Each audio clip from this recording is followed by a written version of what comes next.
Hey, it's Chronologically Gaming, the only channel that's perpetually retro because we're playing every video game in order of release. What's that? The games don't look as good as you want them to look? Oh, they don't sound as good as you want them to sound? Well, give it time. We'll play the games you want to see and hear eventually. We're currently playing everything that we couldn't find a definite release date for in July of 1982. And we last played The Caves of Olympus on the Apple II. Let's see what our next game is. We are still on the Apple II, and this is Computer Ambush. If you're not familiar with this game, I am extremely excited to introduce you to Computer Ambush. Let's take a look at the box. This one is the latest release by SSI, but it's not an actual true release because it's already been out. It apparently was first released around June of 1980. This is the second edition that has some improvements and changes for the good. This is a computer simulation of man-to-man combat in World War II. This is a massive game. Look at the size of this box. Flip it around to the side. It's Apple II. You need 48K only. That's really impressive, considering what we're going to go into. The sweat and death of war. They have dossiers of different soldiers that are going to be in your platoon. The second improved version of Computer Ambush gives you the toughest tactical simulation in warfare. The gut-wrenching experience of man-to-man combat so realistic and detailed, you'd swear you're in the middle of a half-ruined French town during World War II. You are the sergeant in command of your squad of 10 infantrymen, either American or German, so you can pick either side during World War II. And they even have, look at that, simulated map that comes in the box, and it also has the map that you'll see on the screen. You can play against the computer, but man, oh man, it takes a while to load. Or you can play against a friend. It's still going to take a while to load. Besides the box, we have everything else inside. There's tons of feelies. This is a massively detailed and complicated game. It does look like from the comics, right? So here's the ad you would have seen in articles or magazines at the time. SSI. We have the games for you. Also included in the box is the map. And this is the map of, I believe it's France. They keep referring to it as a French town, but the grid-by-grid base is going to be displayed on your computer screen. So it is not a hybrid board game / computer game. It's all computer. You just have all these extra elements in the box to help you play the game. We also have the extremely complicated movement orders and weapon orders. You are essentially going to be telling every member in your troop what they need to do, and then they execute those orders and play them out. I mean, look at this. It looks like calculus. We have the movement order form where you're going to have what kind of movement, what type of movement, the direction it's going to go, the number of squares to move, and then the movement mode. And they break down all the variables there. You can move in a regular fashion and irregular fashion. You can move diagonally, non-diagonally, scan. You can walk, run, crawl, dodge, look, fall down, stand up. You can also sneak, wait, and then look at the weapon orders. You have rifles, auto rifles, machine guns, and you have to prepare them, load them, single fire shots, fire on the area, and then hand-to-hand combat, also explosives. This is going to be your reference card to play this game. This is an extremely complicated title. SSI has one-upped themselves again. There's also the squad card, soldier characteristics chart. So here it has the list of all the people because you need to know their names to give them commands. And we'll go through those when we get in the game. This is another really hard title to do on the live show because there's so much involved. It is another one of those, how many hours could you spend? You could spend easily 100 hours to play this game. All right, you can see on the side of the box they have a lot of other things that come to mind, like the ability to save a game in progress. It says playing time is 1 to 5 hours. Yikes. I'm guessing if you know the game really well, you're going to spend a lot of time looking at the cards to know what to do. Each soldier is individually rated for strength, intelligence, dexterity, marksmanship, and then you have multiple solitaire and also 2-player scenarios. Yes, you can. You can in Computer Ambush. There's the 5 1/4 floppy disk going to pop in. And notice it says 1980 at the top because that was the first time it was ever done. And this is the second edition. They added some tweaks to this one. This one allows you to have the ability to pick up weapons. There's also faster artificial intelligence turns, and I'm talking way faster. And we'll get into that when we go in the manual. And they also have done a few tweaks to the graphics too, to make it a little bit easier to see. There's some examples of the screenshots. Let's see what the manual has for us besides all the others that are in box. So here we go, the second edition manual, rulebook, and soldier dossier for Computer Ambush. Now, this originally came out in around June of 1980. This means it would have made it the second release ever that Strategic Simulations Incorporated ever did.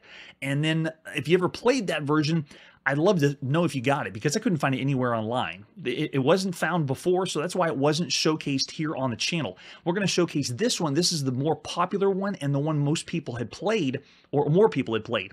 If you ever had played the first one, though, in 1980, the turns can take between 1 to 3 hours. I'm talking the turn, not the game. The 1 to 3 hour turns. That's insane. This has they've ramped up the artificial intelligence, made it a lot more playable. It takes between 1 to 3 minutes per turn. But even still, you have to think to yourself, every turn is 1 to 3 minutes, and this is a multiple 200 turn every time you play the game. That's just incredible how long it still would take to play this. Yes, we do need high charisma, especially for computer ambush. So this is the second edition. Let's see what the second edition has compared to the first one.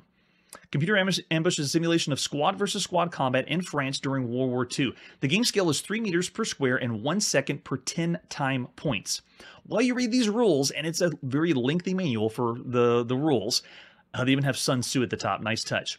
This is one of those games that if you wanted to sit down and play it, you'd have to spend several hours just familiarizing yourself with the manual and all the instructions and all the feelies inside. It's also an interesting title because this is the very first squad versus squad tactical combat video game.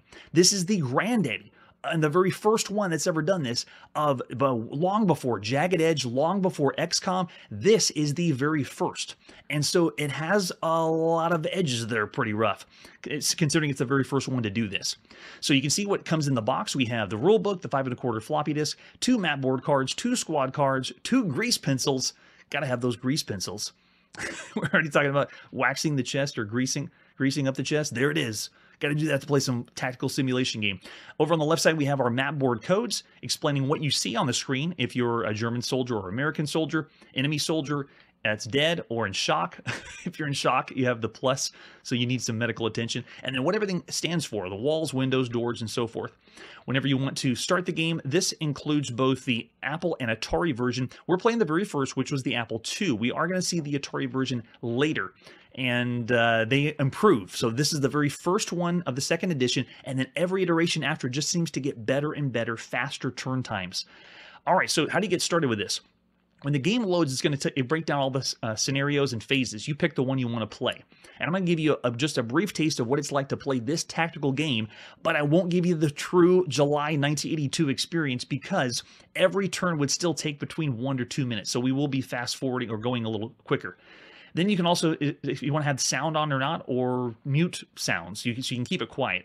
And then do you want to play the game with blind or unlimited sight? So do you want, whenever you move your troops around, can they see everything, or can they only see it when they go around the corner? So impressive. And then you pick how many time points you want to play. It goes through the sequence of play, and then it breaks down all the soldiers. This game allows you to create and design all the soldiers that are in your squad, including all the weapons they are assigned. We are not going to go through that much complexity for this live show, but you have the ability to do that. Design all the soldiers in your squad, put all the weapons you want, and break down what kind of weapon types and stuff. It's so complex. It's fantastic. So you have the rank of the soldiers. You can even name the soldiers. It shows their, look at this. They have the body weight, physical strength, dexterity, power absorption, throwing marksmanship, firing marksmanship, and if they're a demolitions expert or not. And then after that, after everything's set up, then you begin to give orders to all your troops. So if you're playing a 2-player game, pretending you and your friend have enough understanding of the manual, then you both go in and you give the orders to your troops one at a time. So you have your turn, you tell all your troops what to do. Then the next person has their turn with the German soldiers, and then they do all their turns. And it breaks down here all the execution of orders. And we need to go through to give them the orders. Look at how many commands you have. We've already seen this in lots of tactical strategy games. This one takes the cake again. SSI has so much. Look at this. How to do sneaking, preparing to automatic rifle. It's all here. You have to know. You would be totally lost if you didn't have the manual. Yes, name your soldier. That's great.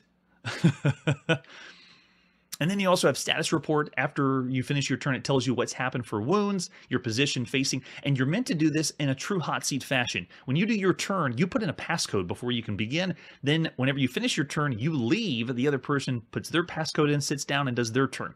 And you'll be blind to what the other player is doing unless you have the visibility, or you turn blind, you unlimited blind. Make sure no one's blind in the game. And then over here, you have to know how to move your soldiers around using the 1, 2, 3, 4, 5, 6, 7, 8 to get them in different positions.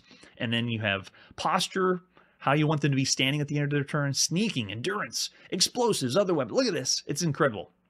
So much here. If you can pick up weapons that are found on the ground, moving your soldiers around, it shows you how to do that, how to get them to attack. And this right here is, again, how to describe how to fire the weapons, or where to fire. Look at the chart on the right, and look at the calculations involved. It already requires you to still do so much in your head to make sense of what's happening. It literally feels like we're playing a slight simulation of trying to get a missile to fire from the United States to Russia, like in real time. That's how complicated this is, just to make your soldiers move and fire. And then they break down the multipliers, sighting the enemy, the terrain multiplier. Look, there's so much involved with how you play this game and tell your squad what to do. And then they have the breakdown of all the weapons. So you can see I'm just breezing through the manual because it's so exhaustive. And it goes above and beyond any other game we've seen. And this is the very first time where they're making the tactical portion for just the squad, and you're telling individual units what to do. You're not saying, I want a battalion of tanks to move in a certain area. No, I want one guy. I want Chesty to move from one place to another place. You get to tell one person what to do. And then we go through loading fire weapons, exploding weapons, non-characteristics of soldiers. And then when you're on the Apple version, how to move the cursor around, pushing the keys around. The Atari version, I think, doesn't have, use the arrow keys if you wanted to as well. And then you have the different scenarios. There's a lot of them. I think you have 5 different scenarios you can play in there. And then 2-player scenarios as well, if you have 2 people that can play. And then down at the bottom, they have all of the dossiers of the built-in characters that you can mess with. Look at this. We got Buck. Look at that. Buck Paducah. Oh, it's so cool. For someone that did not grow up in the era of army men in the early, in the 50s, this would be so much fun to think of taking the, playing with your army men toys to a whole nother level. Look, we got Rich Boy Richfield, Luigi Bastianelli, Gunnar Garrity, Charles Chief Lawson, PFC Lee Chang, Private Walter Doc Wheelock. Oh, he's the smart one because he has a book, I guess. Then we got Big Ol' Hoss, Private Ben, Big Ol' Hoss. And then Marutian. And then Dimwit Dumpky. He's the first one to go. He's the red shirt if you're playing Star Trek. And then on the other side, on the German forces, we got Kurt Reich. Look at these guys. Oskar Zimmer. Wolfgang Achtung Kleindorf. We have Erich Albrecht, Erich Braun, Lova Schneider, Hans Gruber. Oh yeah, he's serious. Hans Gruber's ready for action.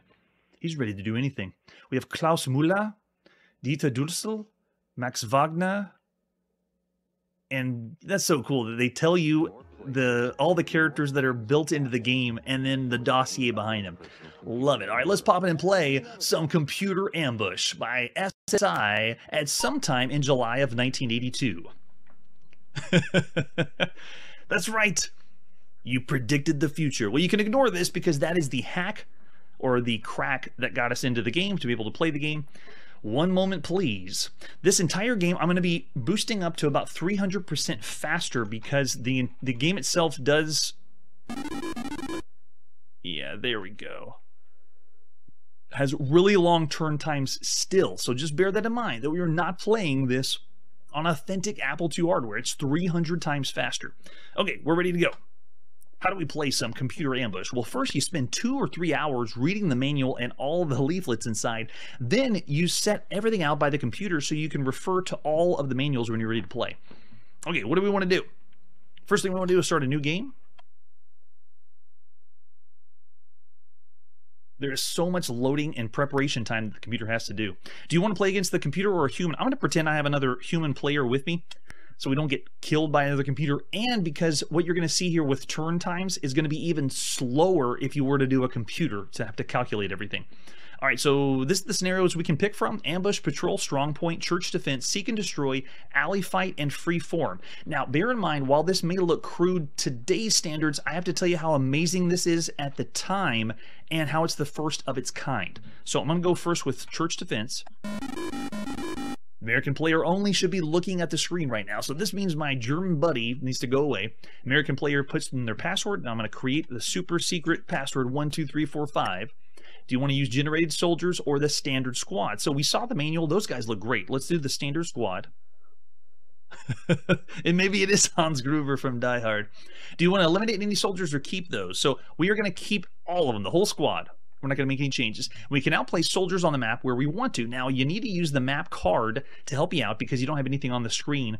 As you can see, the Paducah is currently located at 2934. And you can move them in different places, but I'm just going to keep them where they are. So keep Paducah there. Now we got Richfield. He's at that location. Keep him there. I'm just going to keep them all the same. There's Bastinelli. He's staying there. We got Lawson here. We got Garrity here. We got Chang. We got Wheelock. And we got Haas. And Marutian. And Dumke, of course. Of course, Dumke. All right, so enter a... Do you want to keep him? Yes, I do. Keep Dumke. So do you want to go through the list again, or are you finished? We are finished. Do you want to allocate equipment to your soldiers yourself so you can spend the time to take all the equipment and put them on each soldier that you want? We're going to say no, because that would be even more time. So no, we do not want to allocate equipment. Would you like a printed copy of your squad's characteristics and weapon allocation? If I was in 1982, I would definitely say yes. I would add this to the table of all the other reference cards and manuals to help me out, but we are not printing anything now. So I'm going to say no. You have completed the scenario. German players should only be looking at the screen. So now my other buddy comes in the room. He now puts his password in. He's going to have the super secret password of 54321. And he's not going to tell anybody. Do we want to use the standard squad? Yes. So we're not going to generate any German soldiers. We're going to use the standard soldiers, the ones we saw in the manual. Do you want to eliminate any soldiers or keep? Let's keep them all. They're all coming in. Do you wish to start elsewhere or keep Reich? He's located there. We're going to keep Reich in. Who else we got? Kleindorf is here. Now, all these names you have to know because this is what you're going to type in when it asks orders to send to the units. So you have to make sure you remember all the names. So it was Kleindorf. We want him to stay there. Albrecht, keep him there. Gruber's here. Hans Gruber. Zimmer. Schneider. Braun. Wagner. Müller. And Dussel. All right, they're all there. You want to go through the list again? Are we finished? We are finished. Would you like to allocate? We don't want to allocate the equipment. We'd be passing out grenades to everybody. Who is the explosive experts? Who has automatic weapons and all that stuff? And you'd also have to know who has what. So right now, when I say no and I don't want to allocate any equipment, we would want to print out because the computer is assigning them the default weapons, and you'd have to know those commands. All right, so let's go and say no. We do not. We're not going to spend the time on that, and we're not going to print it. However, I would have done in 1982. All right, so now do you want to play a quiet game or sound effects? We want sound on. Blare it. Do you want to play a blind game or unlimited sight? So if you want to go for the true experience and you play a blind game, this means every time you have your turn, your units that are on a corner or not in sight of the enemy, they can't see them. So we're going to play with unlimited sight so everyone can see everybody. Enter the number of time points you want to simulate for this turn, because every turn that you play, you have to accumulate so many time points. I'm going to do 20 for right now. And now it's where the loading starts. It's going to begin generating the map. And remember, we're doing 200 times faster than usual. So at the beginning of turn 1, you're playing the 2-player game. American players should now enter their American password. So I am the American one, putting my super secret password in. I'm the only one here. No one's around. And we begin the game where you can write orders, look at the map, see your characteristics of your squad, status of a soldier, or finish, and then move on to the next one. So I'm going to start with looking at the map. Now, the map is so large that you can see the whole thing if you have the paper in front of you, but most likely you have to refer to that to know where to show up on the screen. The screen doesn't display the entire map, so it's asking what row do you want to be at the bottom of the screen. So I'm going to start with, let's say, 20. Show us 20. Okay, there we go. So now we can see the map, but remember, it's not the whole thing. It's just part of the map. There's my whole squad. They're all lined up. D, P, R, B, L, G, C, W, H, and M.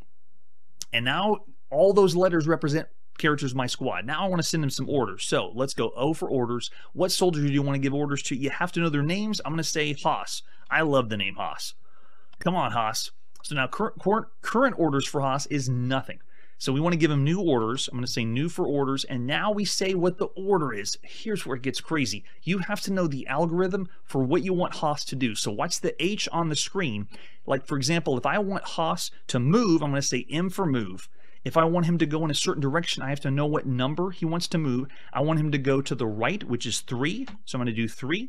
And I want him to do, oh, I'm sorry, wait, you have to know what fashion. I want him to move in a regular fashion, so R, and I want him to move 3, which is to the right, and I want him to move, let's have him go all the way to the end. Let's have him go 8 spaces, and I want him to run. So you have to know that, and then watch the H. Boom, he just moved to the right, 8 spaces. So if I want to move him again, let's go move to the regular fashion. Let's go to the right again, 5 spaces, or no, move 3, which is, and then 5 spaces, running. And go. And see, the H moves to the side. So Haas is following the orders. Good job, Haas. And what you do is, throughout the game, you're telling your units where to move and how they're supposed to look. You can also take a look at what's visible for the German side because we have unlimited sight on. So, for example, if I want to go, let's leave the orders for Haas, and we want to go back to the map, let's move up on the map and see where the Germans are. So let's go up to, what is that, 37? Let's move the map up, and there they go. So Germans are there. We have unlimited sight, so we can see all their symbols. We don't know their names because they're not part of our squad, but the swastika represents, that's all the German soldiers there. All right, so let's go back to the map where our guys are, and go back to the 20 part of the map. So you're not able to see the whole map, and there's no scrolling. It's all fixed. And you notice how, oh, did Haas not finish? Oh, wait, Haas, you're supposed to finish your orders. I want Haas. Okay, yeah, he's got his orders. Yeah, so it shows you a preview and it hasn't executed the orders. All right, so leave, attach, new, yeah, attach. There we go. And you can enter new orders for Haas. We'll leave him there. I'll say no for now. All right, so now we can pick another squad member, say O for orders. Now let's go with, what about Dumpy? Oh, Dumpy, where is he? He's at the top. Okay, so he's the D. So if you want to give him new orders, we push in. Now we tell him where to go. We want him to move. And actually, we could make Dumpy do something really stupid. We could say just start firing. So let's give him some firing orders, which means I want him to fire in a regular fashion at anything that he can shoot in with 10% like verified hit within the area. So that'll be there. There. So he made his fire squad, but there's no one in the air. I don't think there's any Germans around. So let's give him another. Let's give him another order. Let's have him move in a regular fashion up to the top, which is number 1, and let's have him move 4 spaces. So I think he's going to leave the screen. The D at the top is going to move at the top, and let's go run. So there you go. The D's gone. So if we leave, we go no, and then I want map. Let's move the map up to 33. There you go. So there's Dumpy at the top. He's making his move to the Germans at the top of the screen. So the way the game's played is you move all your units on one side, and then whenever you're done, you make finish for your order. And the beginning of turn 1 is done. Now the second player, who's playing as German, comes and sits down and puts in their super secret password, 54321, and it begins again. So the turn is here, and you now make the decisions of looking at the map. You can see everybody, I think, if we go to 40, right? Yeah, there they go. So there's all of our German troops with even Reich. And you can give Reich some orders. Reich. What do you want Reich to do? Give him new orders. And you tell Reich where to go, and then the R on the screen is going to move around and execute their orders. So you can understand how, because it's the first of its kind, it still is very, very slow. Not nearly as slow as what they had in June of 1980, where they were spending even longer time in between turns. But this is still, at least what I saw with complaints at the time, the game still took a very, very long time. And it's because of the complexity. So it would take a big learning curve. It would have to be for the hardcore strategist. But this is the very first time you could individually tell squad members what to do and where to go. That's true, yeah. Okay, we'll go ahead and start throwing out ratings now. If you were in 1982, if you were a strategy fan, you can understand and appreciate this, but you can see now when we're playing it how complicated it is. You wouldn't be able to do this without looking at all I couldn't imagine anybody memorizing all of the things on the manual. You'd still have to reference it on the desk. Yeah, so there you go. I'm looking at the scores. I'm seeing some 4s over there. I'm still going to say, because the time, and people were even complaining then it was slow, because I was speeding it up 200%. Computer Ambush is very impressive, but it's still not something that would be like one of the best computer games because of that slowdown. It is... I think it's amazing. I think it's pretty cool for everything else we've seen so far, and it's another one of those titles that SSI is trying to do something different and something no one's done before. And it was in June of 1980, so this improvement is much better. That's true. Yes. All right. So I'm going to say, of all the computer games you could play, Computer Ambush is still an acquired taste. It's above average, but I'm not going to give it a 4-star. I'm going to go 3.5 stars, considering every other game you could play for a computer up to this point. The second edition is better than the first, but I'm still holding a 3.5 star. It's cool for those strategy players, but man, you need a lot of patience. A lot. I also recommend you check out Wargaming Scribe. I'm going to have links included down below. He goes through this game in much more detail than I'm able to do here on the live show, and gives it much better justice than I could do. All right, so after Computer Ambush, let's see what's next. It's the latest issue of Computer Gaming World. This is Volume 2, Number 4. I believe it's the 5th issue. Let's dive in and read what's happening in the world of computers. So Computer Gaming World is now in the kind of realm that they want to get you into what it means to be a what it means to be a computer gamer, and what are you really looking for to buy. Are you into adventure games? Are you into strategy games? These are the kind of games that are going to be the ones that you want to play. And as a computer gamer, it's a different world than the other titles we've seen, especially on consoles. All right, so this is a cool front of the box. I don't like the font, though. The purple on the background doesn't really mesh too well. So you can see they have superimposed the 5 1/4 floppy disk in the top right. This is the July-August 1982 issue, and they have what looks like a 5 1/4 badge, because we know there's strategy gamers out there that want to play something that involves taking your time, or a board gamer, perhaps.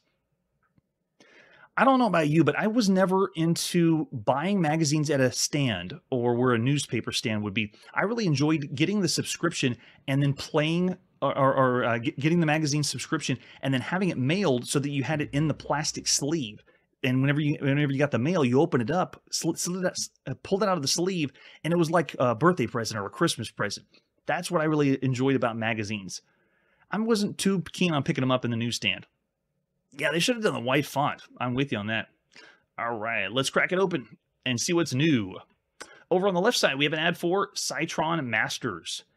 This one, I believe we have set for August in 1982, when we'll first see Cytron Masters. This one's a really cool sci-fi game. As far as the artwork you can see, it's a new rapid-fire game from SSI. So SSI not doing the total simulation experience. Yeah, pretty cool. And then over on the table of contents, we'll breeze by that. Yes, 5th issue of Computer Gaming World. Over here on the bottom right is an ad for Firebug, which we played. Best fire simulations we've seen on any video game. And this is another one by Silas Warner. Really cool. Check that one out. All right, let's go to the next page. Here is the letter section. As an Apple III owner, what? You have Apple III? They're complaining about getting more games to read by or games that play by paddles. They have online systems, missile defense, space eggs, raster blaster. Apple II has been coming out with keyboard versions, but the keyboard versions are difficult to play, like Sneakers, my favorite program. Yeah, that's true. They always give you the option to do keyboard. If you can do paddle, though, paddle plays really well for certain kinds of games.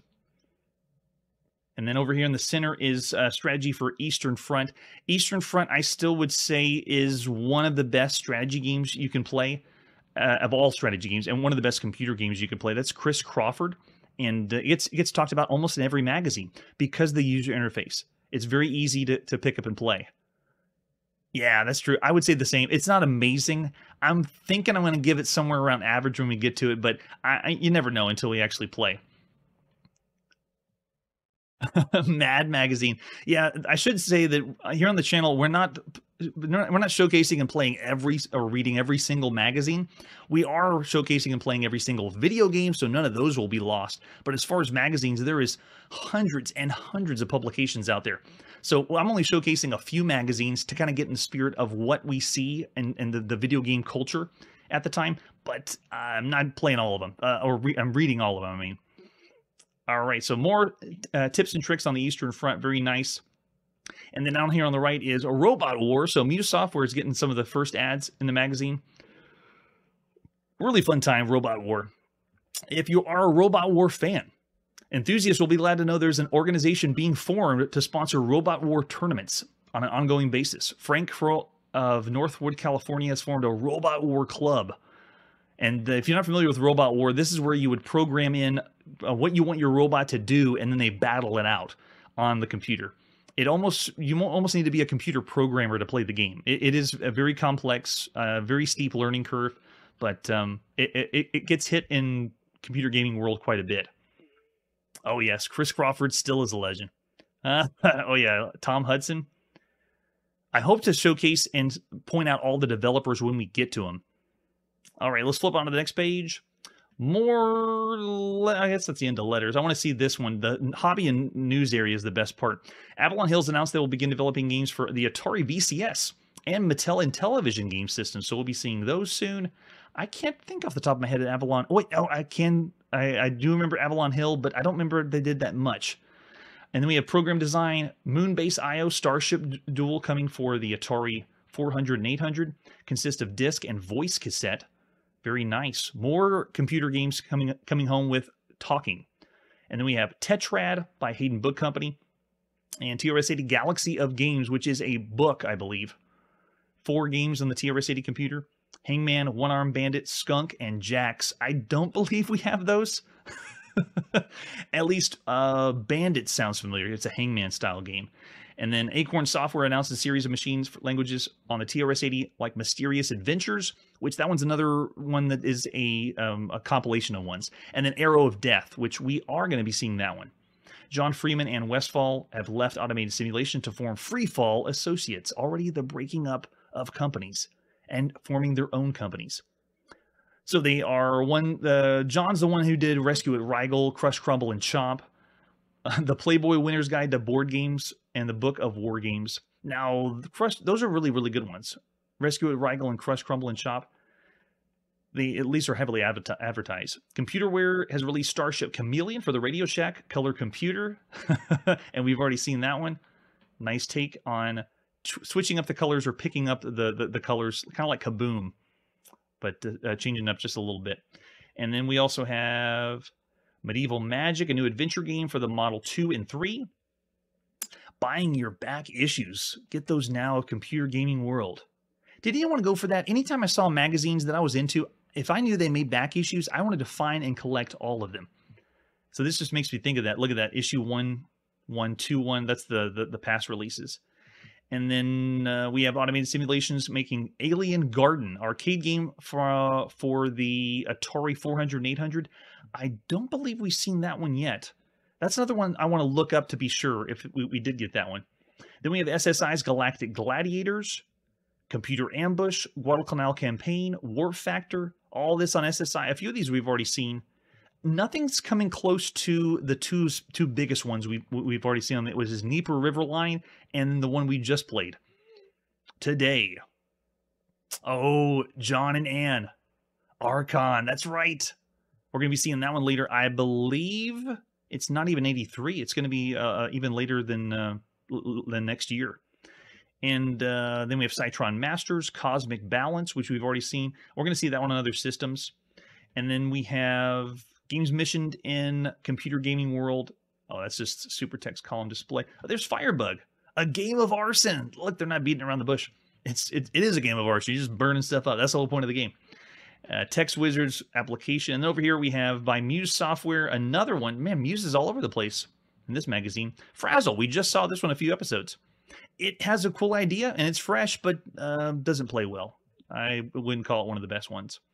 Then the World Series Baseball, the old Programa baseball game. We had someone on the show give me a copy of this so we could actually play. Thank you so much for that. And then Dueling Digits.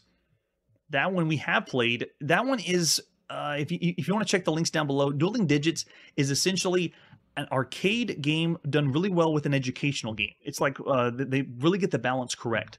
And Dueling Digits has a soft spot for me because when I was starting to prepare for this channel and look up games, I had a book that had Dueling Digits in it when it had the history of video games. But anywhere I looked online, Dueling Digits wasn't found anywhere. I had to go get Dueling Digits and start posting and putting up screenshots or going to places where people were selling the game and then putting it on databases because I couldn't find that one. All right, then we have Nightmare Gallery, Flavor of Centipede, flavors creatures parading up and down. Interesting. It's like Bug Attack. Nightmare Gallery, I'm not familiar with that one. We'll have to make sure we see that one in the future. I love reading the magazines to see if there's anything that is even out there now, because some of these games, when we come across, they're just gone. Yeah, no problem. Time travel all the way. I completely understand. All right, let's page on to the next one. This is an article of Warp Factor. Tactical space war game. I wouldn't give it the highest marks.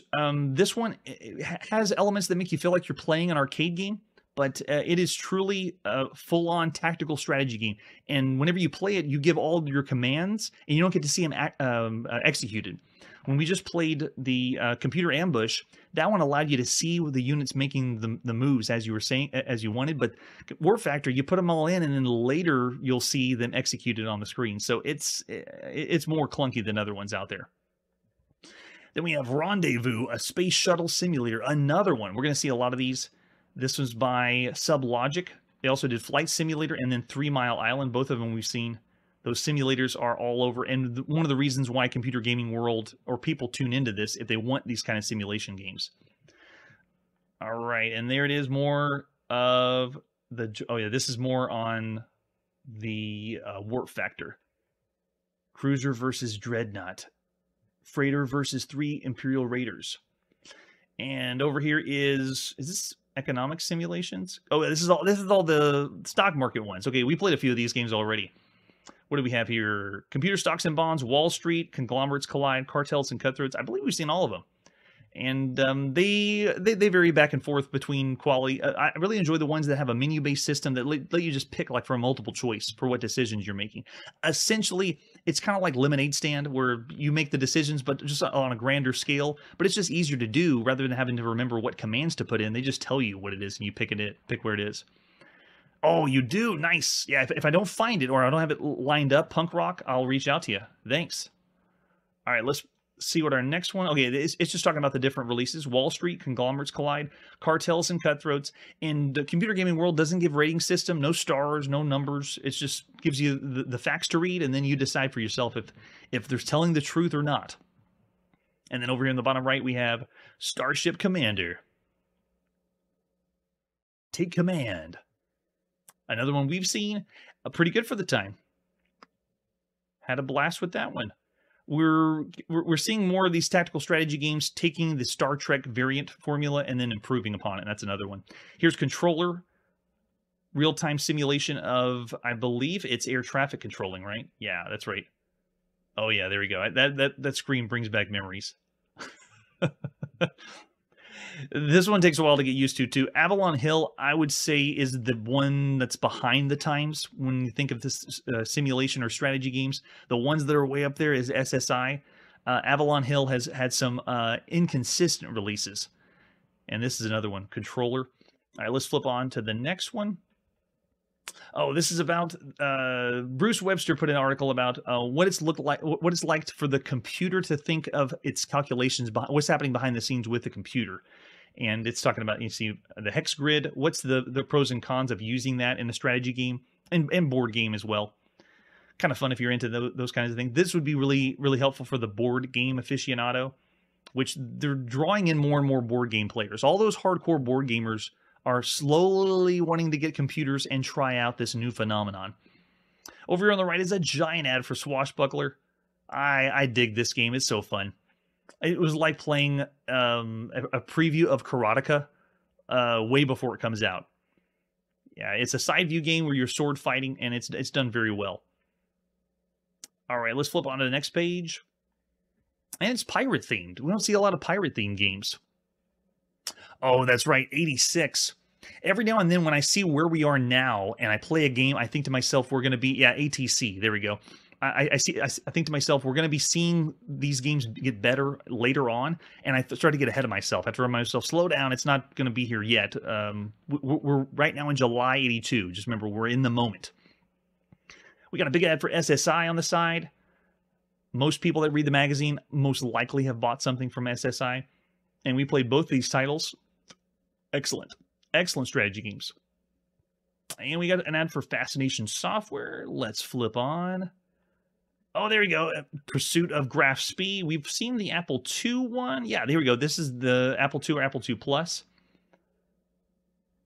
Yeah, we're going to be seeing this on lots of other systems too. Anything that Avalon Hill or SSI has done, we'll be seeing everything on the computer, different computers that come out.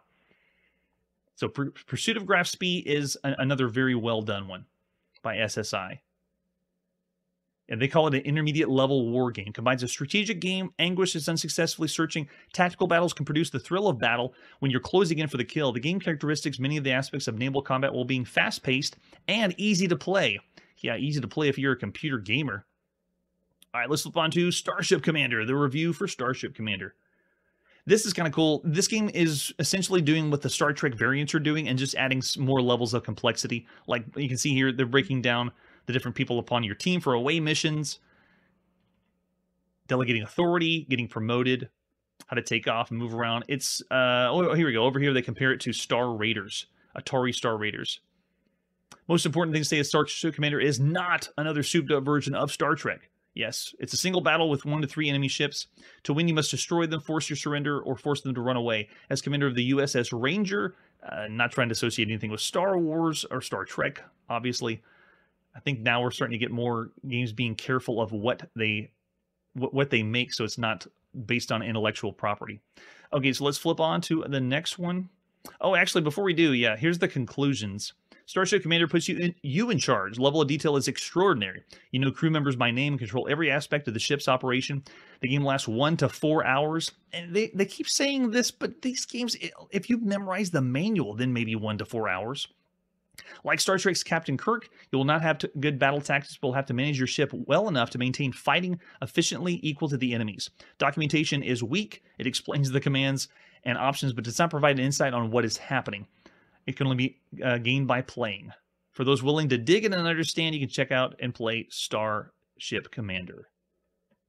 Thank you, Bob. All right, let's flip on to the next one. Adventures. This is about programming your own adventures in BASIC.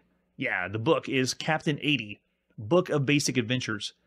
I think, did we take any from this one? This book had Lost Dutchman's Gold, Spider Mountain, Thunder Road, Fortress at End Times, and I think Revenge of the Balrog we have. So whenever we come across books that have programming or typing in the games, we don't exhaust the entire list of all those games because we'd be here forever.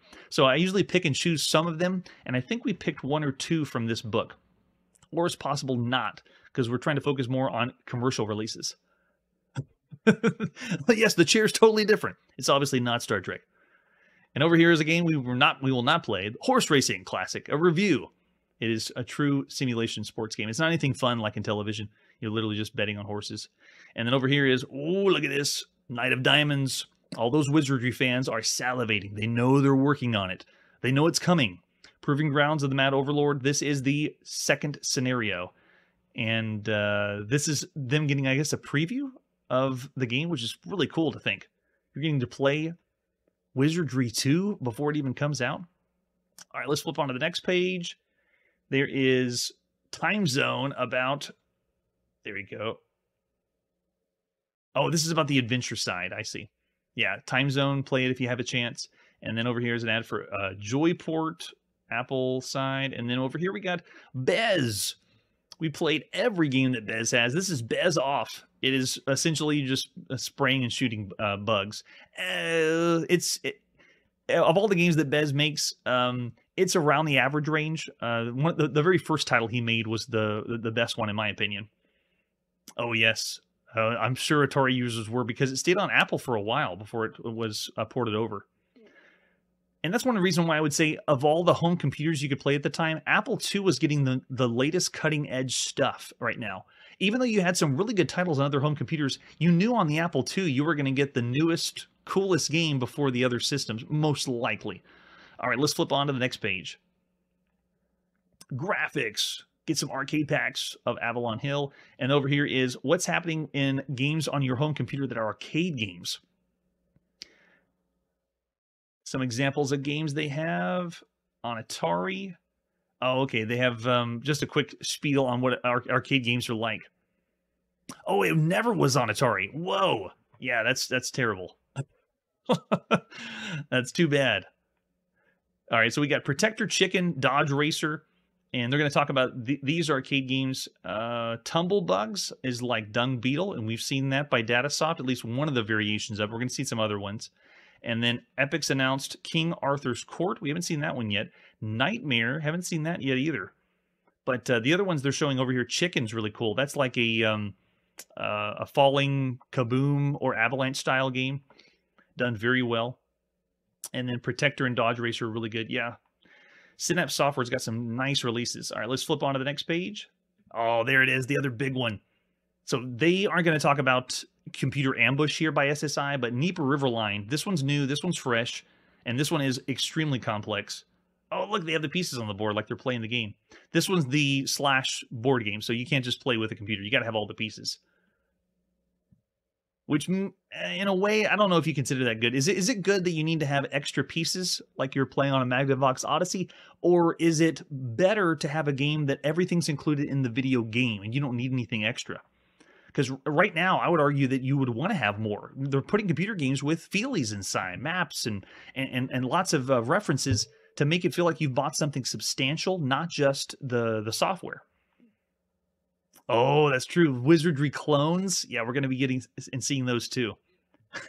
All right, let's flip on to the next page. Yes, I've been waiting for this. Why haven't magazines been talking about this? We played the very first time you could play Choplifter, and finally they're talking about it. Here we go, Choplifter.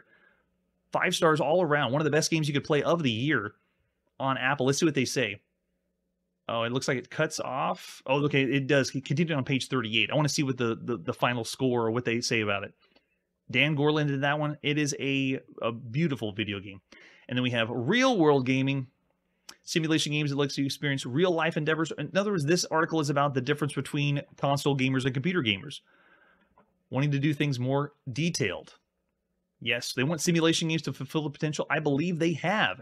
And that's another good point. The games we see now, we understand that the creativity is in the mind of the people making it. They're just limited by the software and hardware. And so whenever you play these games, you can understand that they already know what they want to achieve with a simulation. They just can't get there yet. All right, and then over here on the right side is a game we will not play. It's Casino. It's a card game on the Apple II by Bob Rosen. So there you go. If you're a big fan, there it is on Chronologically Gaming. No way, it ever released on Steam? What is this Steam you speak of? All right, let's flip on to the next one. Oh, that's a good point, Manly. Yeah, if it's a family event, the pieces are better. If you're playing by yourself on a computer, yeah, I like that. Because if you have more people involved, like a party game, like when we just played Computer Ambush, if you had 2 people or multiple people playing the game, it is more fun to have a board there, like it's a party. Okay, now we got a review for Deadline, another one of the best games you could play at the time by Infocom. This is the beginning of, well, I guess Zork was the beginning, but Infocom was put out Zork, and they had these high-quality text adventure games, and Deadline is another one that is making the murder mystery side so much fun. Here's Bez MX, another one by Bez that is, this one's a little harder to get into. It's like a war game, but it doesn't execute very well. And then we have Guns of Fort Defiance. This is Avalon Hill, I believe. Yes, trying to do something that's not totally simulation or tactical. It actually has some arcade, not arcade, but it's more action elements involved. And the first version we've already played, we're going to see this on other computers too. It's where you have to know how to load in the gun and fire the guns out. The War of 1812. We don't see too many games of the War of 1812. We're going to see lots for World War II, though. And then over here, Tsunami's pretty cool. This is a Space Invaders kind of style game. It's very simplistic, but a good time on your Apple II. And let's flip on. These are micro reviews going fast. Here's Micro Golf on the Apple II. And I believe we've already seen that one. It doesn't play as well as games you'd play on the home console. And then we have a continuation of the reader's input device. And then this is a continuation of the, I believe it's warp factor. That's right, yeah. So they say warp factor. You don't want to miss it, or fans of warp factor wouldn't want to miss this one. All right, flip it on the next page. Dnieper Riverline is the continuation. What did they say about this one? Dnieper Riverline incorporates the elements of historical accuracy as well as fast-paced simulation in doubt play to produce a well-developed game which computer wargamers should check out. Why is it in quotes? A little sketchy there. And then over here they have the 64 hostages, drone, air mines, pursue. Oh, this is a choplifter. Nice. Pursue your helicopter once you're fairly easy avoiding and shoot them down most dangerous time. There's 64 hostages. Does it continue on the next? No, it's right here. Don't scoff at this low score ceiling. Getting all 64 home, as few gamers are likely. What? Why don't they say how amazing this is? Why aren't they raving about Choplifter? That's the end of the Choplifter one? That's ridiculous. I think they should have said something more. And over here we have Cricketeer, which is another Frogger variant. I don't know about this one, the Software Farm. We may not have seen this one yet. International Grand Prix, Horse Racing Classic. I really want to see every Frogger variant. So Cricketeer, wait, maybe they're talking about, we did see Cricket. So maybe that's the same. No, Cricketeer's a different one. And then in the center here is Sentient Software, Congo, Gold Rush, and Cyborg. We've seen all of those. Fairly average. It's actually presented really well. Sentient Software it has, but they don't really have a really strong gameplay. Oh, and then we have Sword Thrust 6 and 7. We hit on Sword Thrust earlier. If you want to check the links down below, and I didn't go any further because it keeps getting iterations, almost like the Dungeon Quest series and the Wizardry series, but it's not on a giant scale. So I just kind of said, here's Sword Thrust, and here's what it looks like to play a game of Sword Thrust. But they keep going. It does go a little bit. It's like the watered-down version of Ultima and Wizardry. Because the reason why it goes a little bit lower in my book is it's mostly text that you go through. All right, so we got Quadrant 6112. All right, for the time, some sports games. And then Isaac Newton. This is the continuation of the other article on, oh, the Captain 80 book. Okay, let's flip on to the next page. And we have rating system for, wow, look at this. All the ones that they reviewed in or talked about in this magazine. And what do? You go right in and you give them your rating. Give them a scale of 1 to 9 on presentation and game design. You rate the games. That's right. Why should they be rating the games in their magazine? Getting you to rate them. And then they ask you what computer system you own. They list Apple, Atari, TRS-80, the Commodore PET, IBM, and then other. No TI-99 4A, and obviously no computers in Japan. That's the generic ones. Apple's they're saying is number 1. What about the Commodore? Where's the VIC-20? Why are they not putting that in here? And then they have the category of what game interests you. War games, adventure games, or other. So cool. I actually want to write in now that we've been playing everything to the magazine. And then here's the results of issue number 2. They said number 1 was Wizardry. Computer input, reader input says Wizardry is number 1. Look at the ratings. They give composite score of 8.25, presentation of 8, design, life, and then play percent. So cool how they rated these. Usually I don't think we hit on this the last issue. Then they give computer baseball. Wow, way up there. Maybe I got to rethink my rating for computer baseball.